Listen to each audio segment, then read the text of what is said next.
Kanal ter oldu. Az kaçayım diyoruz. Tamam. Kepe işini bir. Ama koyduk. Az kaçayım. Al yaxşı sebep şimdi Gülayda. Atamızın bakkan kızı et.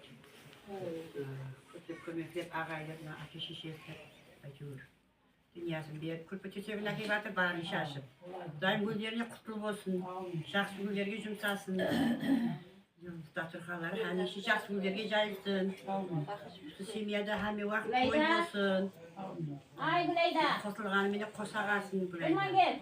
Ömürleri uzun olsun. Nesibeleri mol olsun. Yentavukları bekem olsun.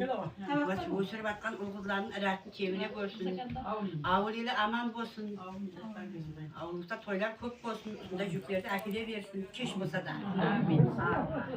Boyunda, karnına, uca batıktı. Su oturgan her ne ağayının üzerinde üstünde jaksı toylar olsun. Sebepsiz tuzkallar. Aldığımızdan anamızın orada ana jaklı koyup aman olsun. Ana hanlarımızdan aman olsun. Hem birlikte cinsalık tileyim. Üstünde oynar kulüp jaklı dedi. Yürü hem birlikte nesip etsin. Daim hem var. Ne yapayım? O zaman aldığımızda aman olsun kızlarım. Kızlarım jaklı kulüp görün nesip etsin. Şimdiyende hem var koy olsun.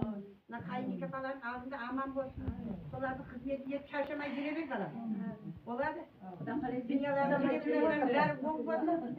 Şu dünyada olsun. Şikan yerlerin işi. Televizyonda bilet koyup oturabilir. Hayran bilir. Evet. Bunlar da işte.